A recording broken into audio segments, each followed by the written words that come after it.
Қалдарыңыз қалай, құрметті оқырмандар? Бүгін сіздермен осындай өте жұмсақ болып шығатын, әрі дәмді болып шығатын осындай нан мен бауырсақтың рецептімен бөліспекпін.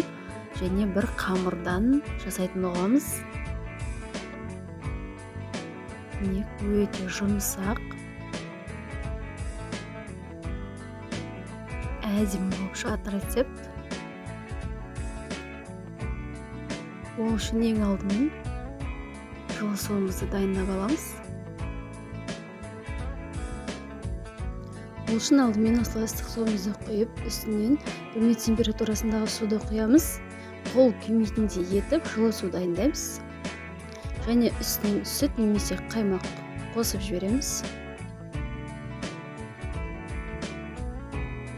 Және тұз, қантымызды саламыз. Жақсылап араластырамыз. Және де үстінен осылай ашытқымызды салып, тағы да жақсылап араластырамыз. Және 2 ас қасықта кәдімгі тамаққа қолданатын майымызды салып жібереміз. Ұнымызды алдын ала илеп, електен өткізіп дайындап аламыз. Және үстінен осылай аз-аздан салып, жұмсақ қамыр илейміз.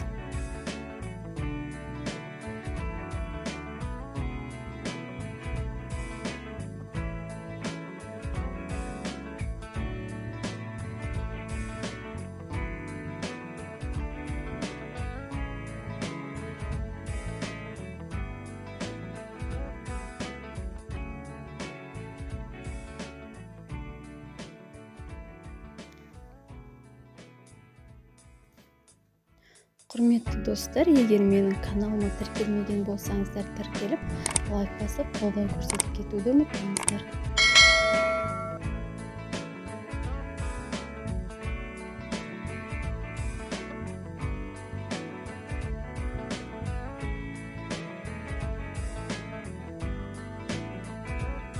Міне, қамырымызды осылай біріктіріп, жақсылап илейміз.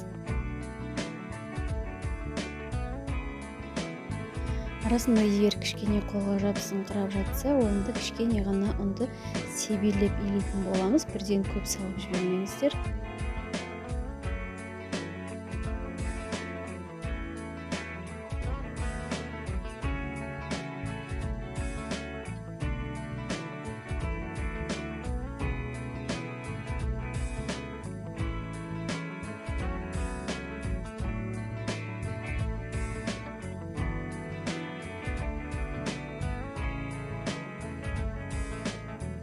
Міне, қамырымыз дайын. Енді 1 сағат, 1,5 сағатқа жылы жерге орап қоятын боламыз.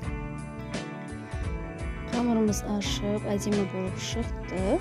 Келесі кезекте нанымыз бен бауырсағымызға бөліктерге бөліп аламыз.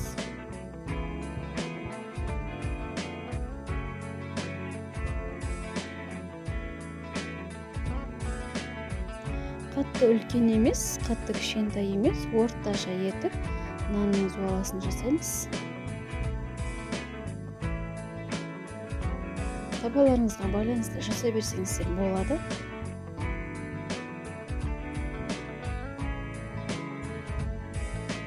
Міне, осылай жуала етіп, бетін 10 минутқа жауып қоямыз, кішкене көтерілгенше.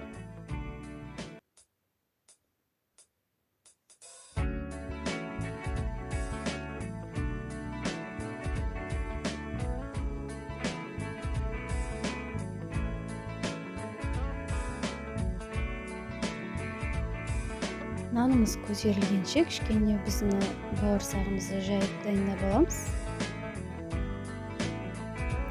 Бауырсағымызды қатты жуала жасамаймыз. Бірден осылай салып жая береміз.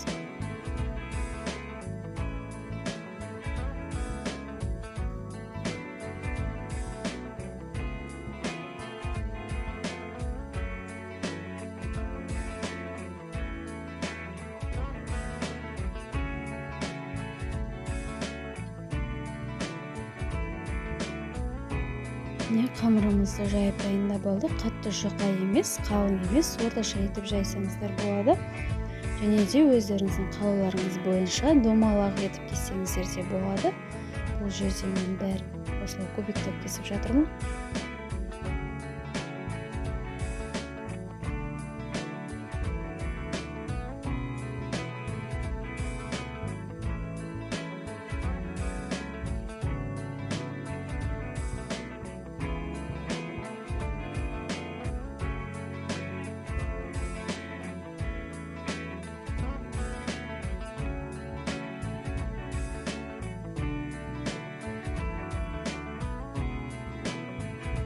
Міне қамырымызды кесіп жайғастырып алдық. Енді мұның да бетін бір матаменен немесе сүлгімен жауып, 15 минутқа май қызғанша қойып қоятын боламыз.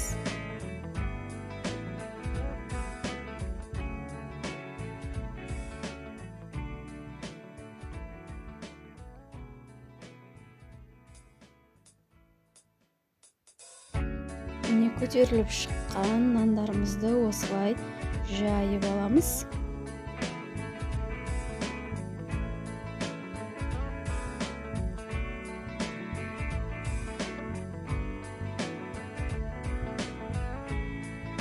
Бетіне жұмыртқасын жағып, қалауыңыз бойынша күнжіт сепсеңіздер болады.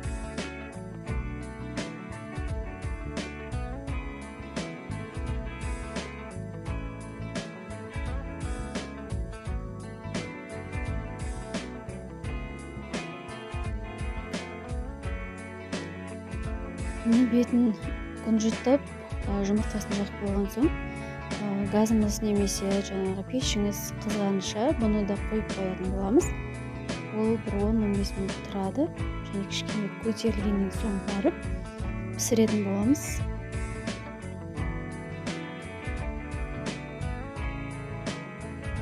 Біз ол аралықта бауырсағымызды пісіріп аламыз. Дайын болып, әдемі болып көтеріліп қалды.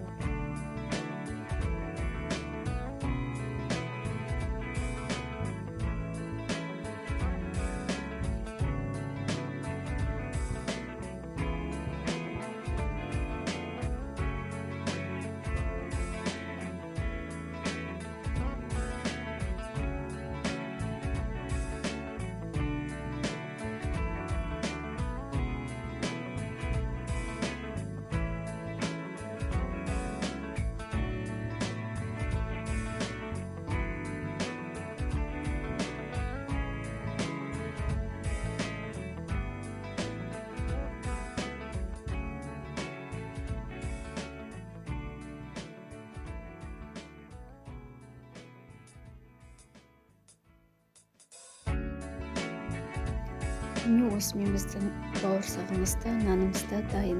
Сіздер де осы рецепт бойынша жасап көріңіздер. Ұнаса лайк басып, тіркеліп, қолдау көрсетіп кетіңіздер.